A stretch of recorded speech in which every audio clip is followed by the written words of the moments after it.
What's goody? Welcome to the very first episode of The Read Along. I am your host, Jamel C, or you can follow me at Jamel_the author. The book featured for this week's episode of The Read Along is Charlamagne the God, Black Privilege. Opportunity comes to those who create it.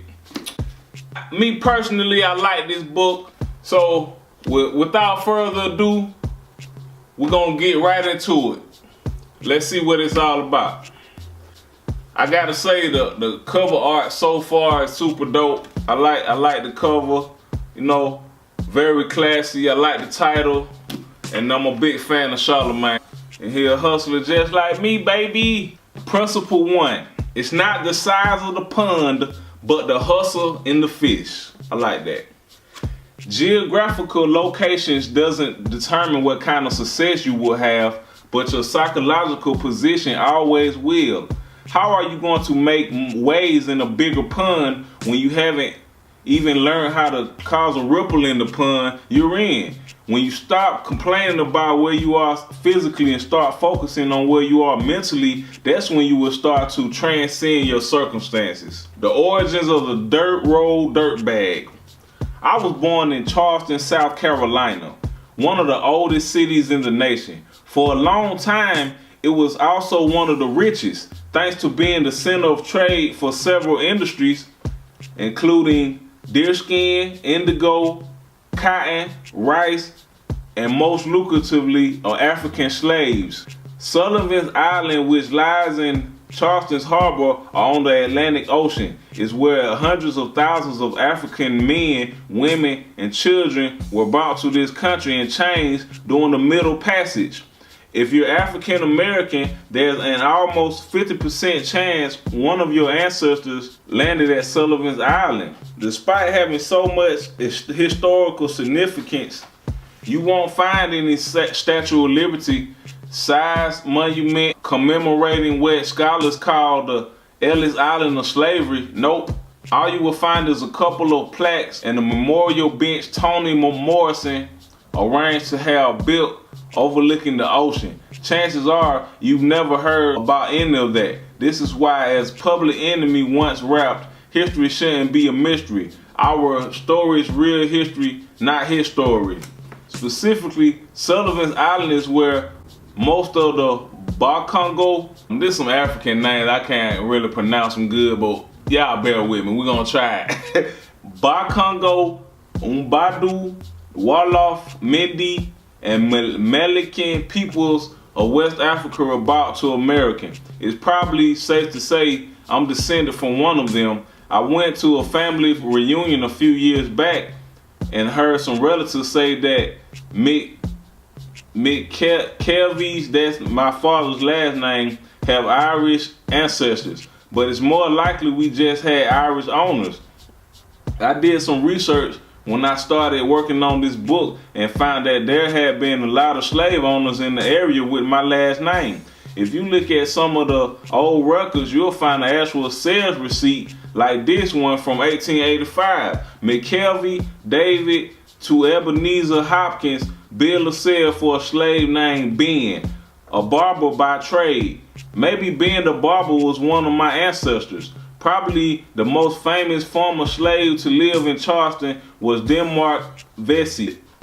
Denmark was born on St. Thomas in the Caribbean in 1767 and ended up being sold to a ship captain who brought him to Charleston. After some time in the city, he won $2,500 in the lottery and was able to buy his freedom. Oh man, that's so super dope. He stayed in Charleston and co-founded the Emmanuel African Methodist Episcopal Church in the effort to aid the slaves in the area. After doing all he could for slaves through his church, Denmark decided that working with local white leaders wasn't getting him anywhere. So in 1822, he started secretly organizing a slave revolt in Charleston and the surrounding area. The plan was that on an unsigned date, all the slaves in the area would rise up, overwhelm their masters, then march to the port in Charleston. From there, they sailed to freedom in Haiti, which had recently won its independence from France. See, I'm gonna tell you why I like this book thus far, because Charlamagne giving you very detailed information. He obviously done his research, and you gotta respect somebody that just not blurring out facts. So I like this book already. Let's continue.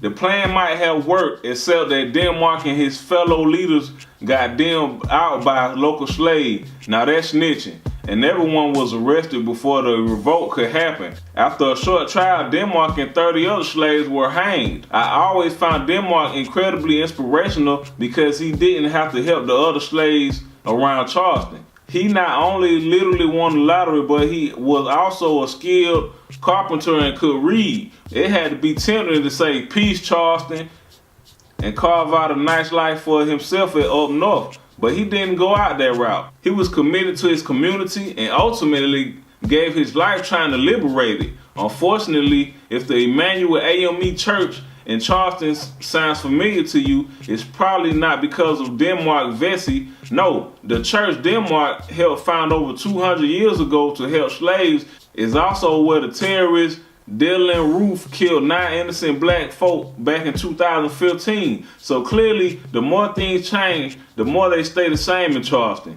This is why we need to celebrate our heroes like Denmark Vesey whenever we get the chance. Instead of letting them become a footnote to history, I wouldn't even feel right putting my name on this book if I didn't tell his story. Another thing you should know about Charleston is that it's a center of Geechee culture.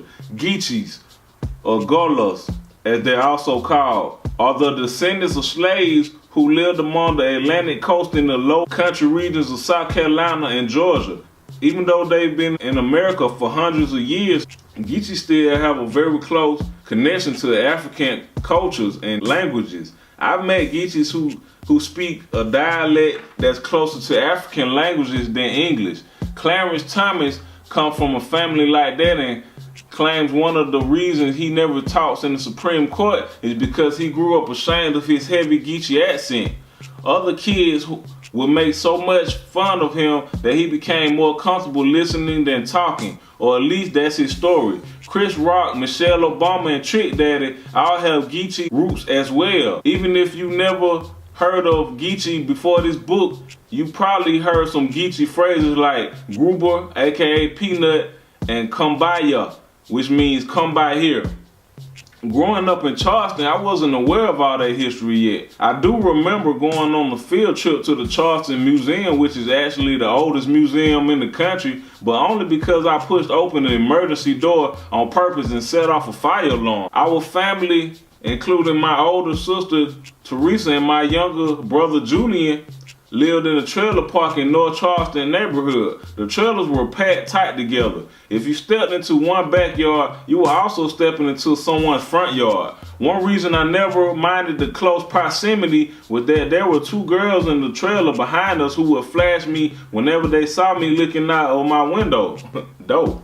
Even though I lived there the first 7 or 8 years of my life, my memories of Charleston are pretty scattered. However, I can distinctly remember that my father had a stationary bike behind our trailer that our neighbors would come over and ride. They'd pedal on it for a couple of minutes. That's what it passes for going to the gym in a trailer park. Then they'd hang out and drink beer with my pops. Just shooting the shit. White neighbors, black neighbors, it didn't matter. The sort of solidarity Dylan Roof was trying to rip apart. Let me stop right there for a second. I gotta say, really finding out pieces of information that I had no idea about. Like, I had no idea Chris Rock, Michelle Obama, and Trick Daddy were, were Geechee. And I always heard that term Geechee before, but I never exactly knew what it meant. So for him to break that down, that's super dope. And I definitely did not know the deeper history behind that church that got shot up with those people in it. Let's move on. The dirt road less traveled. When I was about to enter the 2nd grade, we moved to Moncks Corner, which is where most of the people are from. My maternal grandmother lived on Route 17A in Moncks Corner, while my father's folks are from Kitfield, which was just down the road. Since we spent so much time in the area visiting family, my parents are already owned a little piece of land off a dirt road on the edge of town. Eventually, it just made sense to move our trailer over there rather than stay in Charleston. Even though it is only about a half an hour drive from Charleston to Moncks Corner, culturally, they are two very different places. Moncks Corner doesn't have any of this other history, sophistication, or energy of a city like Charleston, or any city of that matter. Put it this way, think of a place like New York, Los Angeles, Chicago, or Atlanta, full of restaurants, stores, infrastructure, opportunity, and access. Then picture the exact opposite of that. A place with no opportunity, no access, no infrastructure, no stores or restaurants. Man, Moncks Corner, man, that sounds kind of depressing, yo. I gotta be honest. But hey, the place you're picturing is Moncks Corner. I see. Okay, I'm exaggerating slightly about the stores and the restaurants. Oh, thank God. Okay. Moncks Corner has plenty of barbershops, a lot of them black-owned, banks and grocery shops, as well as McDonald's, or Sonic's, or Chick-fil-A. Just got that in the past couple of years, though. A Wendy's, and of course, the holy grounds that are Walmart. The downtown also has a courthouse, a detention center, the depot for the train to Charleston, a YMCA, and Berkeley High School, which was my alma mater, even though I got thrown out. Over by the old Santee Canal Park is the Berkeley County Museum and Heritage Center, a little building that has memorabilia from some of the local plantations, as well as dinosaur bones that were found in the area. That might not sound so bad, but trust me, there really isn't much to do. After a day or two of visiting Moncks Corner, you'll be ready to get back on the road. Bruh, I'm already ready to get back on the road. I didn't went there. You know what though, I do admire? He paints a vivid picture of Moncks Corner. So you gotta love that, visualization. I love, when I'm reading a book, I love to visualize everything you're talking about. Having said that, there were great aspects to growing up in Moncks Corner. The best being the relationship it helped me develop with the outdoors. Almost as soon as I moved in, I started playing in the woods with the other kids in my neighborhood. Any day we didn't have school, we'd be up at 8 and out of the door by 9, exploring every part of the country we could. The woods that border Moncks Corner were filled with otters, beavers, coyotes, bobcats, raccoons, and deer. We'd also visit the swamps and rivers that were home to gators. We were never too scared of gators, but we were always on the lookout for snakes that seemed to be hiding under every rock and falling tree trunk. Cottonmouths, copperheads, diamondback rattlesnakes, and timber rattlesnakes are all native to the area. One time we biked down our road and found our neighbor, Mr. Wilson, standing over a diamondback rattler he just killed that was literally 10 feet long. He chopped off his head and was pouring gasoline over his body because he explained, "You gotta kill the devil." You see, to country people, a snake represents Lucifer in the flesh, so you don't play around with them. Another time, my mother drove me and my friends over to Kitfield because my father wanted to show us something special. When we got there, we found him with a huge rattler he just killed. "This is why I tell y'all to stay out of those damn woods," he yelled, shaking his limp body at us, "because this is waiting for y'all in there." My father didn't like us roaming the woods, but ultimately, the only rule we had to follow was to be back home before dusk. That's the universal law of the hood, urban or rural. Get your ass inside before the street lights come on. There weren't any neighborhoods where we were afraid to go. As we saw it all of Moncks Corner was our turf. People tend to think of the South as heavily segregated, but race never felt like a big issue in Moncks Corner. When we moved to the trailer park, there were 5 other black families living on our road. The Trotters, the Wheelers, the Presidents, the Gibbs, and the Wilsons. Over time, a few white families moved in and Mexican family as well.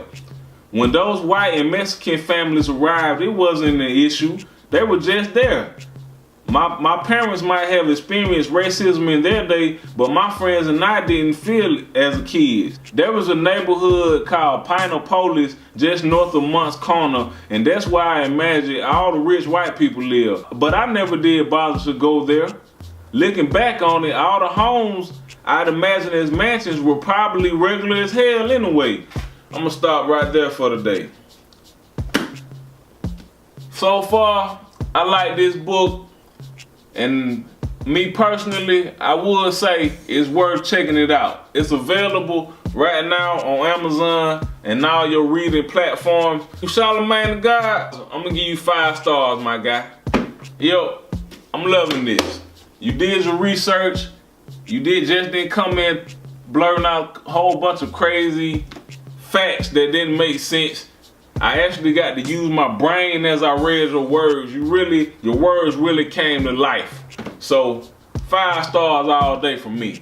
Thank you everybody for tuning in to the Read Along episode 1. To all the authors out there, upcoming authors, best-selling authors. If you would like to have your book read and reviewed, just shoot me a DM and we'll set it up. And I will feature your book on the Read Along, just like I did Charlamagne's book. If you're a reader out there, if you got a book that you've been curious about, that you would like for me to review, hey, send it to my DM and we'll check it out, baby. On the next episode of the Read Along, we'll be reviewing the autobiography of Gucci Mane. Thanks for tuning in. It's the Read Along. Ha ha.